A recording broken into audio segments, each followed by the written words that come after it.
Hi, everyone, and welcome to the Thursday night program. It's great to have you here. I am sorry about my voice. We're going to power through this. I think half of the U.S. is sick, so I'm with you.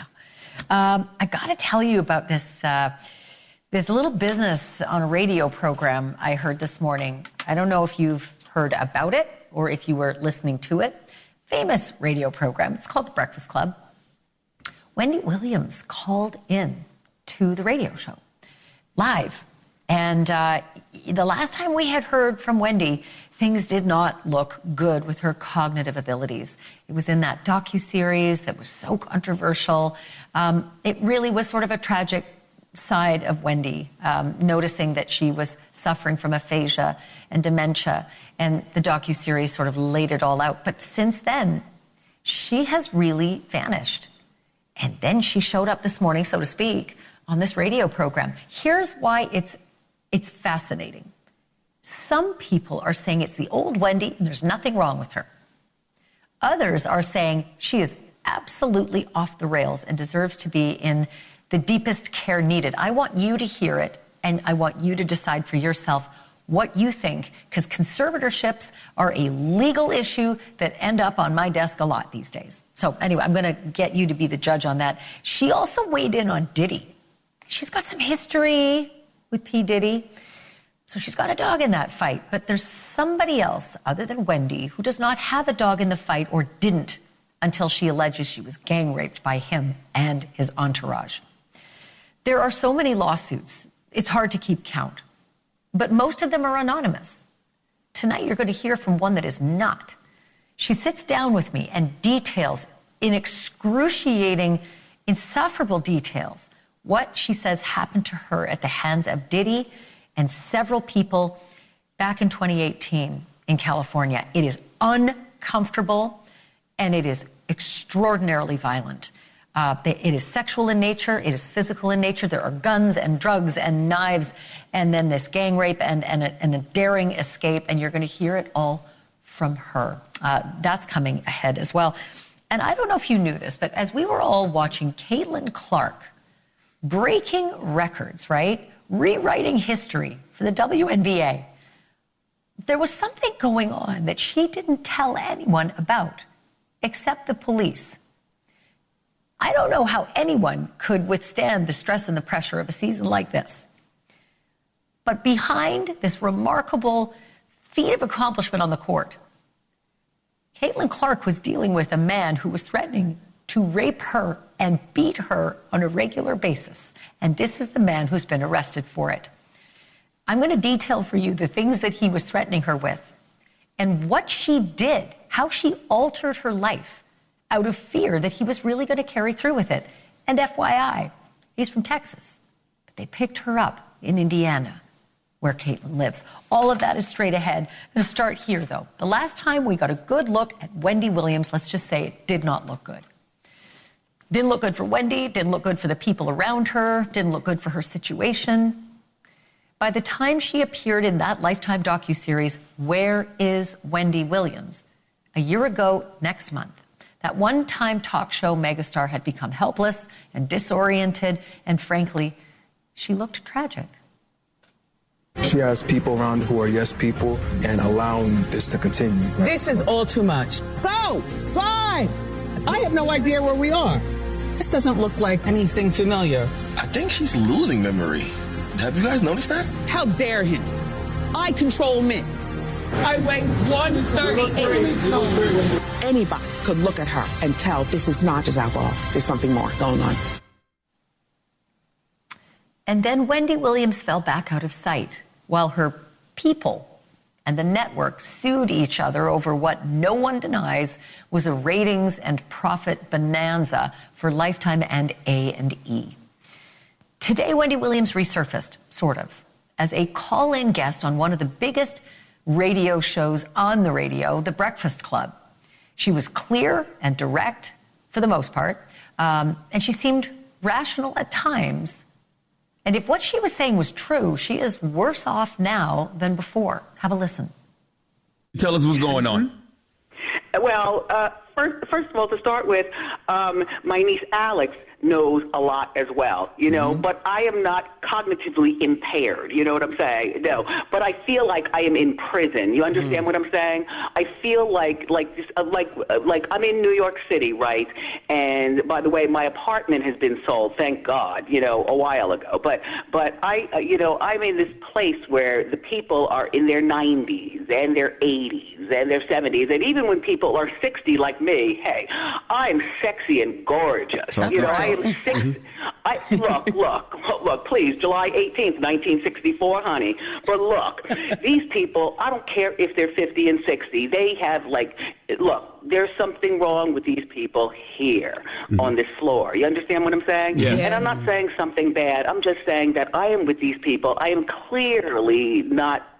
Look, I have breakfast, lunch, and dinner right here on the bed. All right? I watch TV, I listen to radio, I look at the window, I talk on the phone. And by the way, Alex, talk about this phone, please. Alex, you've been right here where I am, so you know exactly what you're talking about. You flew from Miami to New York, and you were right here with me. Go ahead. Yeah. And, what she's saying is exactly what's happened. She's there in New York, in this place, essentially like what some would call a luxury prison, right? This is her room. That's literally her apartment. But the thing about this apartment, and you know this, not Wendy, because you're there. It's small. She has a bed, a chair, a TV, a bathroom, and she's looking out one window. The buildings across the street. That's her life. Excuse me, and excuse me, through my money, I had this person buy the TV, the kind of TV I like, a large TV. You understand what I'm saying? Through this person, because all of my stuff is in storage. You understand what I'm saying? Me and the person that you were just talking about, this guardian person, we watched that 4-part thing on TV together. She was the one who wanted to do that. You understand what I'm saying? So I'm watching and writing things down, and she's watching and writing things down, and I saw her. I saw all of that, by the way. And what do I think about being abused? Listen, look. This system is broken. This system that I'm in. This system it has falsified a lot. You know what I'm saying? They said you're cognitively impaired and you're incapacitated. Do I seem that way? No. You've been calling me 5 times a day for the last 2 weeks. No, you don't seem that way. How dare, excuse me, who I naturally am is who I naturally am. You know what I'm saying? Right. Yes. And my niece knows all about that crap. I mean, I'm sorry. I apologize. To be clear, you can't leave. They won't allow you to leave or have visitors, family members or not. So you can't even leave and take a walk if you wanted to, or take a trip or visit family members. They give you a difficult time for that, and family members can't visit you? Excuse me, where I am, okay, you have to get keys to unlock the door to press the elevator to go downstairs, first of all. Second of all, these people here, everybody is like nursemaids, so to speak. You know what I'm saying? They come in and they give your pills, you know what I'm saying? And then they leave. And Which I told you not to take. I told you don't take them pills. Excuse me, I've had 2 pills all of my life. Alex, you know what I'm talking about. I'm exhausted thinking about what if I can't see my dad for his birthday? At 94, the day after that is not promised. It's not promised. I have things from my dad that's in storage. And they're little things that I say, I'm not going to give it to him, but I'm going to sew them and make them so that they look perfect on me. You know what I'm saying? Yes, I know how to sew. I've known how to sew for years. You know what I'm saying? But I'm saying, I want to give my dad some sort of fragrance. I want to go to Sephora and pick and choose. What? I might not be. Yeah. My life is up. Yeah. Yeah. All right, I just want to remind you that is Trauma in the God and the Breakfast Club that Wendy called into with that extraordinary look into how she is right now. It was Wendy's own team that revealed, days before the release of that Lifetime documentary, that she'd been diagnosed with both aphasia, which attacks the ability to speak, and also a form of dementia. And she was placed under court-ordered guardianship more than a year before that. It was Wendy's guardian, a woman named Sabrina Morrissey, who made the deal with Lifetime for a hefty fee and then sued, claiming blatant exploitation of a vulnerable woman.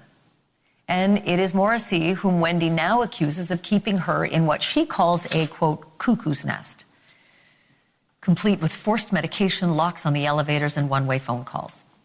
Wendy says she has access to only $15 and that she's desperate to visit her dad. You heard her say that. He's in Miami. He's got a birthday coming up, his 94th. And Wendy says she's worried that she's not going to be allowed to go. Joining me now with his take on all of this is Kevin Thompson. Kevin was, for the Wendy Williams show, what we in the business call the audience warm-up guy. And he worked for the Wendy show from 2010 to 2012. Kevin, thanks so much for being here. Just want to get your take on what you just heard, on the Wendy that you just heard calling into the Breakfast Club. Well, first and foremost, Ashleigh, thank you for welcoming me. Now, in terms of what I heard in the Breakfast Club in that interview, it was tough to listen to just because we hear this woman breaking down, this very strong, highly opinionated gossip queen that we listened to for over 2 decades and watched on TV for over a decade. To see her at such a low moment, especially in that docuseries that was published a few months ago, it's hard to see someone when they're low, kicking them when they're down. As to how she came off, she came off as Wendy Williams to me. She sounded like the good old fast-talking breath of fresh, gossipy air Wendy Williams. The only thing that seems different is her emotions. Her emotional, where she is right now isn't a good place. This woman isn't of an age where she should be laying down in a room where it's just her and a TV and one window. She's 60 years old. She's very vibrant. She's fun. Yes, she had a little setback with her health. I will say, being there at the Wendy show those years ago, it was very clear that she had a codependent relationship with her ex-husband, her ex-partner. Like a lot of us with partners, we count on them spiritually, emotionally.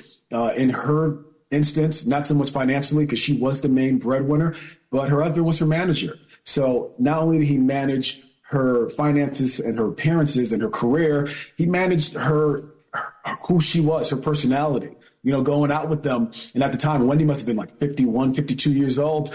I remember seeing her getting a little bit too much drinks, which we all, go through that, probably in our 20s and 30s, but she's going through this in her 50s. Me, I'm a young man. I'm 21 at the time watching this, just like, man, she's just like me. But, 30 years my senior, and he had to kind of cut her off and say, that's enough for Wendy. So to see that be removed from her, although she described the divorce as something fabulous that happened in her life, but to have such a big pivotal role of a person be removed from her, I don't think she could have taken care of herself, and she needs her family. But because of him being removed, you start seeing the spiral and the drugs and the spiral. She had that moment.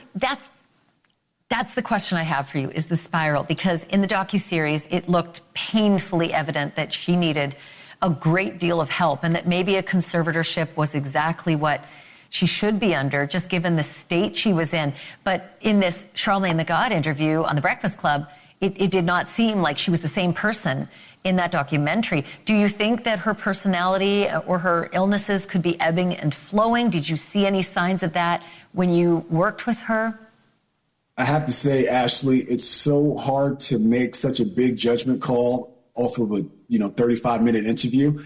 Yes, she sounded just fine, and she was as witty as ever. She was a bit on the defense a lot and saying, excuse me, but it seemed like she was just trying to get control of something.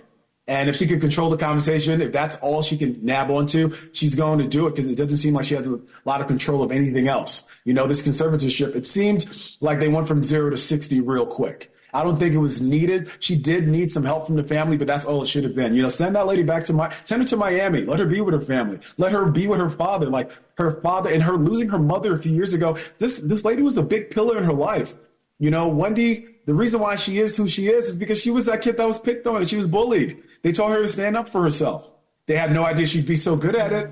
But, these are two very important people. So when she lost her mom, that was another gut punch. But that said, she she needs her family. I don't think she needs a conservatorship. And right now we need to speak out. There's that hashtag Free Wendy that's going around. There's a change.org petition. We need to be loud and proud like we were for Britney Spears. Yeah, there's some buyer's remorse, though, with Britney Spears and the Free Britney movement. She's got a very disturbing Instagram, and I just wish the best for Wendy, and I certainly am not the person who knows what it is. Kevin, I'm really thankful that you were able to chat with us tonight. It's very insightful to have someone who knew Wendy then and Wendy now. Thanks, sir. Yeah. Thank you, Ashleigh. Kevin Thompson joining us again. He was the former audience warm-up for The Wendy Show and spent a lot of time with Wendy. Is she mentally impaired and, quote, permanently disabled, or isn't she? I'm joined now by Dr. Monica Parker, who's an associate professor of neurology at Emory University in Atlanta. Dr. Parker, thanks so much for doing this. I really wanted to talk to somebody who's far more savvy than I am when it comes to determining the ebbs and flows that might exist with someone who, has Wendy's condition. I thought maybe you could weigh in on whether we should be so swayed by this interview on The Breakfast Club, or if this just could be a moment where she is lucid. Well, I think the important thing is medically, none of us knows really what's going on with her. We don't know anything about the medications she's on or why she's taking them. We've heard that she has frontotemporal dementia. We've heard that she has aphasia. Sometimes we forget that she also has Graves' disease, for which she must take some medication. That's an abnormality of your thyroid. She's also had problems with chemical abuse, whether it's alcohol or some other substance. All of those things in combination can create a problem where somebody's judgment isn't good. Frontotemporal, having a diagnosis of frontotemporal dementia, it's a progressive neurologic disorder. There is no cure for it. But in earlier stages, it does not mean that people aren't capable of making decisions and expressing their wants and their needs. And it sounds from the interview that was conducted earlier today that she's clearly aware of what she needs and what she wants and what she can do. But she's not able to do it. I mean, she can make choices about what she puts on, where she goes, and how she feels, and that's good. Do I think, based on what I'm hearing, she's in prison? I think that I wouldn't use that word. I think that when people have had challenges with their cognition or the way that their brain functions, whether it's because they've got a neurodegenerative disorder or they're suffering from some other medical condition, maybe psychiatric condition, they may not be in the best frame of mind to do everything that's required to take care of themselves.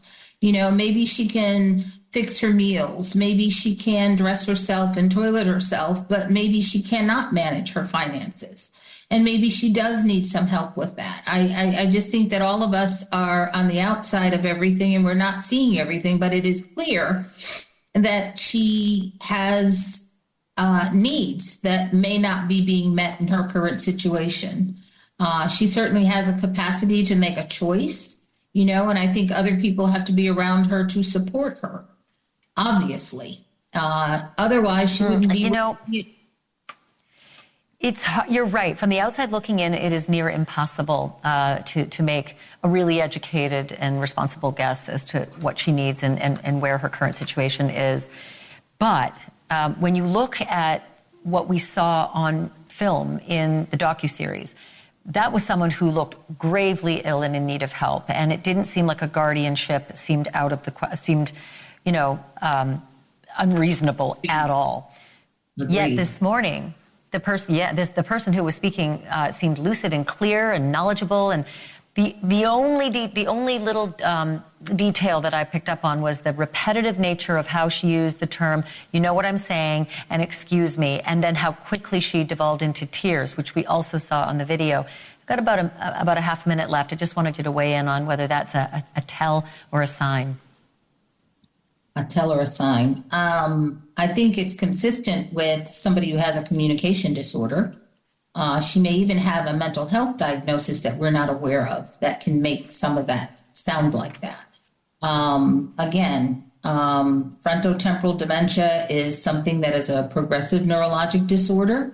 Are you completely incapacitated? From obvious signs, no. Aphasia, these are incurable neurodegenerative processes for which there is no cure. But does that mean that somebody is incapable of making decisions for him or herself? I think they have the capacity of expressing needs and wants. And when you have aphasia, that's a communication disorder. You can't find the words. You may not be able to get the words out sometimes. You may hesitate. You may not be able to, you may be repeating yourself sometimes. That's symptomatic. And I think that the medical... And that showed. Yes. That showed today, without question, that showed today. I'm fascinated because I really like her. I was on her show a couple times. I got to know her, and I really like her a lot. And this isn't the person that I knew, without question. It seems to be a very different person. I am very appreciative of your expertise, Dr. Monica Parker. Thank you for this tonight. You're welcome. Wendy touched on another hot-button topic today in that conversation with the Breakfast Club. She touched on Sean Diddy Combs. She made a prediction on how Diddy's staggering legal woes are going to turn out. And she boiled it down to 2 words. As far as Diddy will go to prison for life, people. You don't know things that I knew about Diddy back in the day. And you want to know what? It's about time, people. It is about time. Diddy done. There you go. Diddy done, as she says. And apart from his federal charges, Diddy faces more than 24 lawsuits that claim sexual assault and related misdeeds. And while many of those suits are anonymous, at least one of them is not. And the accuser is talking to me. After the break, the harrowing details of the night she alleges she was gang raped by Diddy and his friends. A terrifying tale of guns, knives, and a daring escape amid bullets flying. You'll hear for yourself next.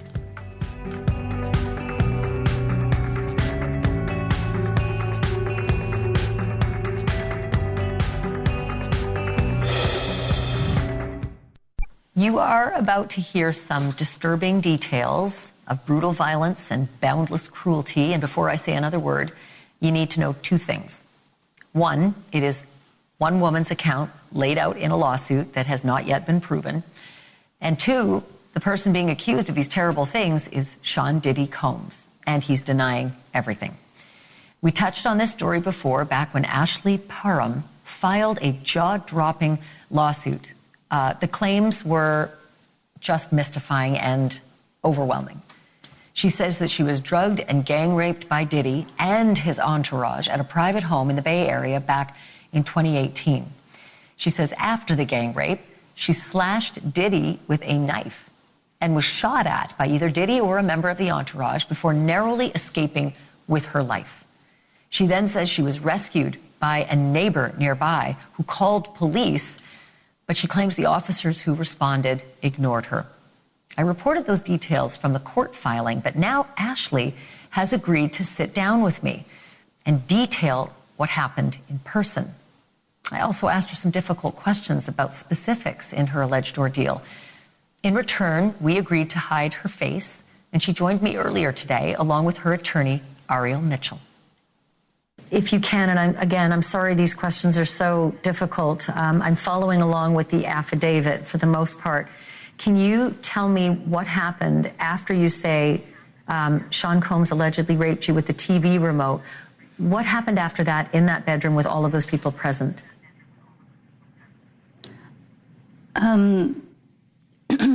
They took turns raping me, and Sean Combs raped me anally.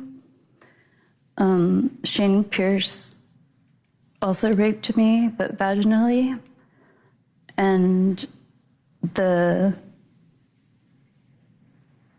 bodyguard guy, he raped me as well while Sean Combs was sitting in a chair naked, filming it and jerking off to watching me being raped. Sean Combs was masturbating while you say the other members of his party were taking turns with you? Yeah.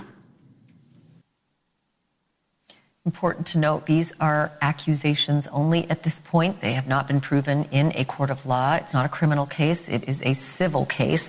And you're going to hear a full hour of our conversation tomorrow on a special edition of Banfield, including Parham's answer to a question that has nagged at me from the start. Why, after making such a daring escape, would she return and then spend the night at the scene of her harrowing gang rape and shootout?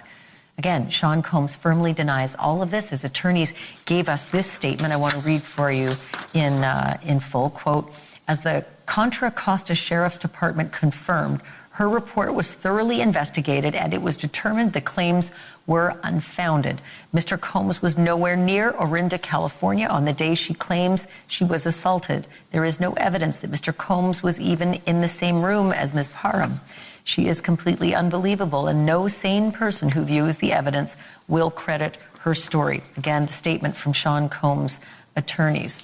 I now want to bring in Lisa Bloom, a trial attorney who represents another accuser of Sean Diddy Combs, and that is Dawn Richard. Lisa, it's good to see you. Thank you so much for doing this tonight.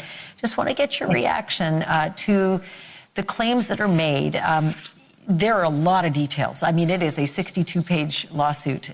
Is it an uphill battle, do you think, in terms of just filing a civil suit like this and then trying to actually fight it out in court? Well, first, my heart goes out to her because I tend to believe women. I tend to believe victims. That's who I represent.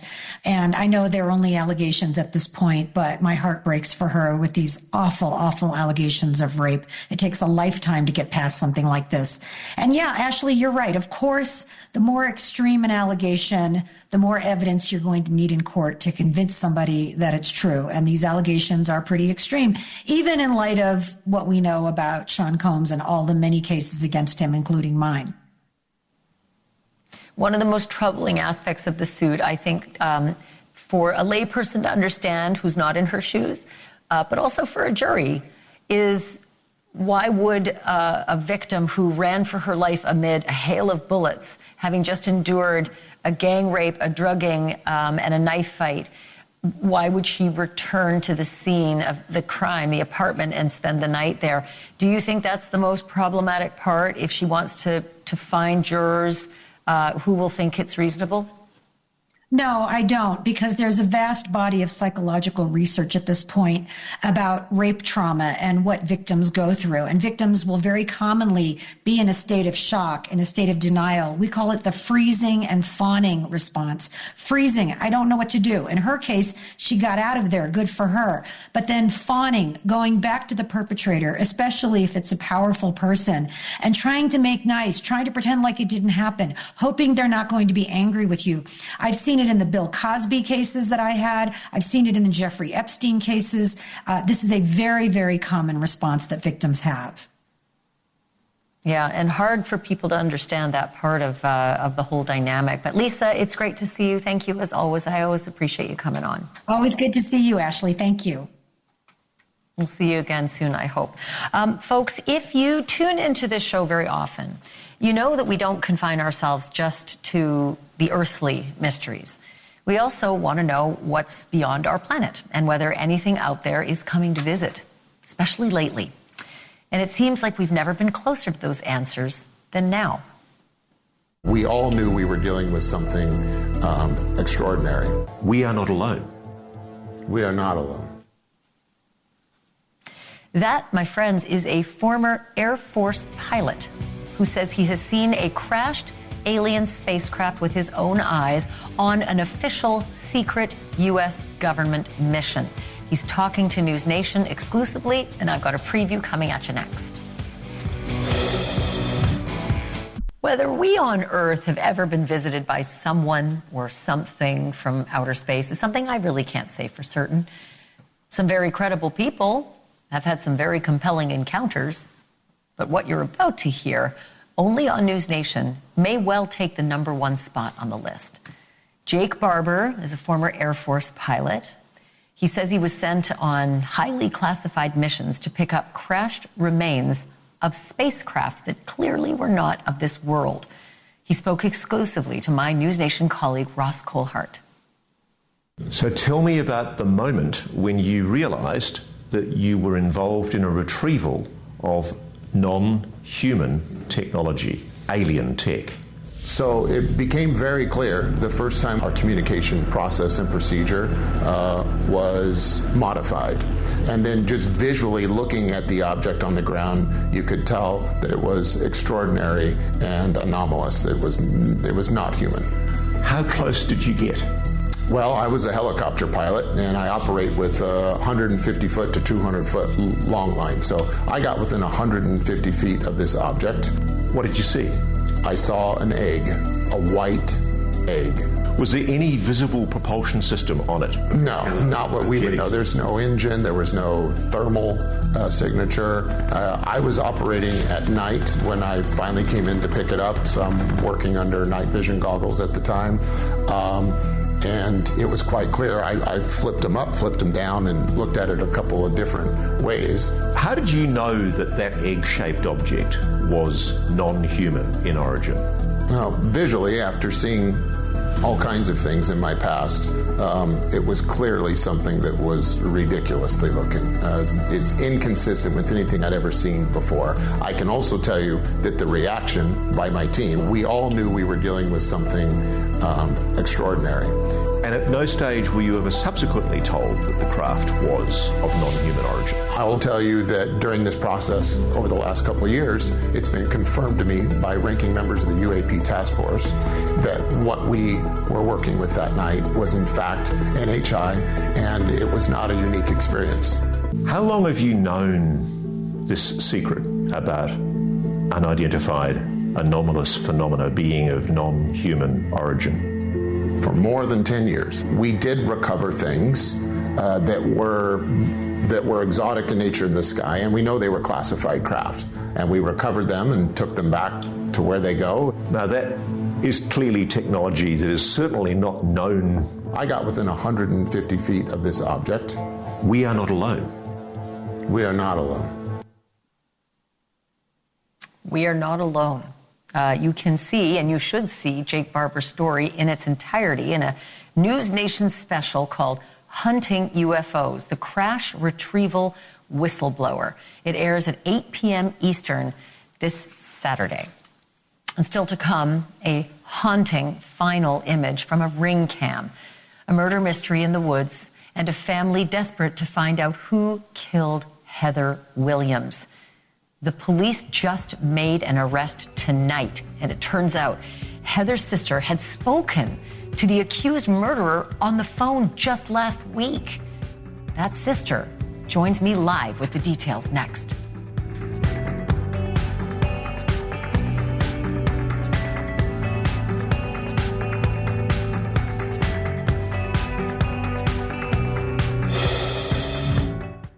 Breaking news tonight and a chilling mystery out of North Carolina.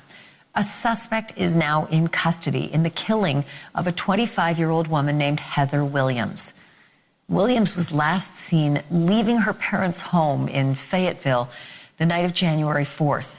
In this ring cam video, you can see as she walks out the front door, walks across the lawn, and then gets into a gray four-door sedan driven by a then unknown person. Police would find her body in a wooded area 6 days later. Heather was almost entirely mute after being hit by a car in 2015 and spending months in a coma. Her family says she was learning how to talk again and walk, but injuries left her, her brain injuries left her overly trusting of strangers. Police say the suspect, Terrell Searmans, was arrested today and charged with first-degree murder. They also say he had just been released from prison for robbing, kidnapping, and shooting someone who actually survived. I'm joined now by Mary Williams, Heather Williams' sister. Mary, thank you so much for being here. I'm so sorry for what you and your family have gone through. And this is such a late-breaking development with the arrest of this suspect. And it's actually someone you had spoken with right after Heather went missing. Can you tell me about that? Hi, Ashleigh. Thank you so much for having me and covering Heather's story. It's kind of crazy how this whole investigation unfolded. Last week, we, checked the security camera footage and saw on Sunday morning that Heather hadn't come home and that she had left that night getting into this unknown vehicle, that we had no idea who it was that picked her up. So immediately after filing that missing persons report, my mom tried to pull up her phone records on Verizon to see who was her last point of contact. And when we saw that last 3-minute phone call to that unknown number, I went ahead and dialed it and gave him a call to see who it was. And what was the conversation like? What did he tell you?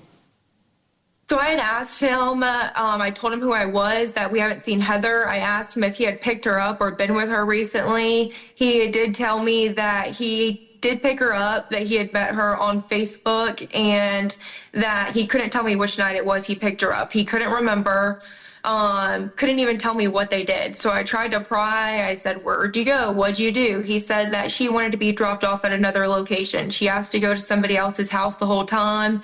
And so that's where he took her, drop her off at somebody's house. So I asked him, well, what kind of car do you drive? And he said a red SUV. And I said, well, can you send me the Facebook messages between you guys if that's where you were communicating at, or the text messages or something, so I could see what day this happened at, so I can see if it matches up with the day we last saw her. Well, he didn't send me anything, so then I sent him a screenshot of that recording where we have the car in the picture, and I asked him, is this your car, and did you pick her up in it? And he did finally come back and say he picked her up that night, but that he was using his friend's car, so that he wasn't lying about driving a red SUV, but that he was borrowing a car that night. Wow. So you shared all of this, obviously, with the police. Were they able to take the ball from there and then lead to the arrest tonight? So I asked him what his name was, and he would only identify as Zag, and that's all I got. So I sent the number over to the detective with the screenshots and told her about our conversation. Obviously, this was before we actually found Heather. So when she got all that, she ended up questioning him, seizing his vehicle, and searching his car that last Friday. And on that same day, that's whenever they were led to Heather's body. And so between last Friday when they found Heather and, today when they made the arrest, I'm sure they were trying to put together all the evidence, within his car and in the woods, and found on Heather. It's horrific to even think about. Mary, I'm so incredibly sorry that, you're talking about your sister. Do you think that they were led to her body by the suspect? Do you think he coughed up details and took them there, and that's why they could find her? So I honestly thought that it wasn't him, because after Friday of them searching the car and they didn't make an arrest, even after finding the body, I thought, well, maybe it wasn't him, because again, that was Friday and it's almost a week later. I did see where the arrest warrant was taken out on the 14th, 2 days ago. So I believe that they found probable cause in between Friday and Monday or Tuesday. And then it just probably took time to bring him in. So I don't think that he actually led them there. I think something they found in the car is what led them there to Heather. Maybe there was GPS. I mean, that's often the case. That's something a lot of the newer cars have. But we were just looking at some of the pictures, Mary, of you and Heather together on the beach. You look like twins. You're so similar. I'm so hurt for you in your loss. You must feel angry about the fact that he was let out of prison for doing something violent and perhaps almost similar, but for the fact the victim survived. Yeah, it's awful to see his record and to know that he's done something very similar to this and, did a stint in prison and was able to be back out on the streets. Unfortunately, it's just the world we live in, where you want to give people the benefit of a doubt and you want to think they can be reintegrated back into society and make good decisions. And it's so hard to believe that there's evil in this world that exists to do these kinds of things to people. And so, I'm not angry at the justice system or at the people who, didn't keep him locked up. I'm angry at him because he's who to blame. He's the one that made the decisions. And, other people shouldn't have to answer for his actions because he's the one who did this and he is the one with evil in him. You are a very strong young woman, Mary Williams, and I just want to send you our our thoughts and our heartfelt prayers for your family in what you're dealing with. And I hope you get justice in this case. Thank you so much for sharing your story and Heather's story with us. Thank you so much for covering it. We appreciate it. That's Mary Williams talking about her sister Heather Williams and an arrest made tonight in that case. We'll keep you posted on the case as well. And still to come, from the hard court to the criminal court, basketball star Caitlin Clark put up record numbers during the most pressure-filled rookie season in WNBA history. But it turns out she was under more pressure than anyone could ever know. She was repeatedly being threatened with violence and sex assault. She even began dressing in disguise out of fear. Wait until you see who police picked up, and wait until you hear what he said to the judge. That's next. There are a few people, arguably, who are better under pressure than Caitlin Clark. The WNBA star wowed everyone last year by putting up record-setting numbers in a rookie season that saw her facing intense scrutiny, threats, and attacks on the court. But unbeknownst to all of us, she was facing the same thing off the court. Clark had a stalker, and a dangerous one at that. 55-year-old Michael Lewis was in court this week, charged with felony stalking. He's accused of repeatedly sending threats to Caitlin Clark via social media. Messages like, been driving around your house 3 times a day, but don't call the law just yet. The public is allowed to drive by. And, quote, I'm getting tickets. I'm sitting behind the bench. And, quote, they said I was sending threatening texts, but the only thought on my mind was, Caitlin. According to court documents, he also sent other messages that were sexually violent. Clark says she never responded to the messages, but was so terrorized and frightened and intimidated that she began to alter her appearance in public. Michael Lewis was arrested in a hotel room in Indianapolis, the city where Caitlin Clark lives. Lewis lives in Denton, Texas, which means he traveled all the way from Texas to Indiana after sending those threats. In court, Lewis didn't deny the allegations, instead confessing to everything.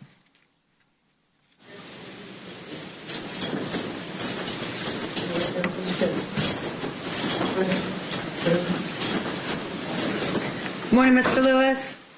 Guilty as No, sir.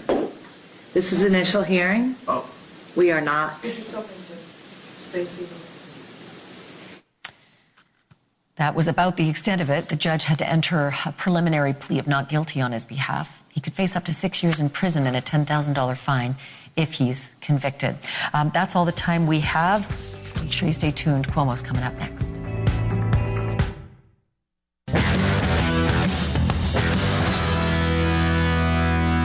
Chris Cuomo here. Welcome to NewsNation. There is way too much quiet around this upcoming ban of one of the largest public spaces in America, TikTok. That's what social